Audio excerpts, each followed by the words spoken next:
Hello all, it's Tim here. Today I'm gonna show you how to get PSP Emulator in every iOS device. I will show you step by step how to get it.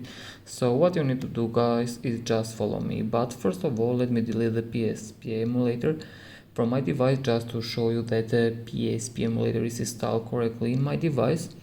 And now I will go and show you step by step how to get it in your iOS device. So first of all, guys, you need to go in this website that is called mobgames.online. As you can see here, you can search, and here you can find different lot of games and application mods, tweaks and apps.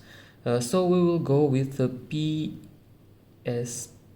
PSP Emulator. This is 1.15.4 version. So what you need to do, guys, after you search it, is just to tap it and the download starts immediately in your device. So let's wait till the download is completed and the first part of installation is done.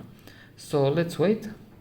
As I told you, this is working perfectly fine in my device, but I've got some reports in another device, and the latest iOS devices is working perfectly fine and without any problem. So after we get downloaded the PSP Emulator, we get a confirmation, so you need to wait for this confirmation pop-up and to follow the instruction and other things. So after that, what I need to do in this case, in some country I might need to do some other steps, but in my country I don't need to do any of the steps. I need to wait in the home screen and to wait till the PSP Emulator is injected in my system, and this is the final step of injection. So let's wait a little bit till the injection is done in the system.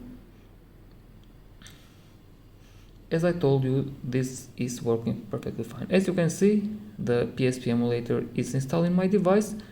So guys, thank you for watching and enjoy the new games that you are going to play here. So bye bye.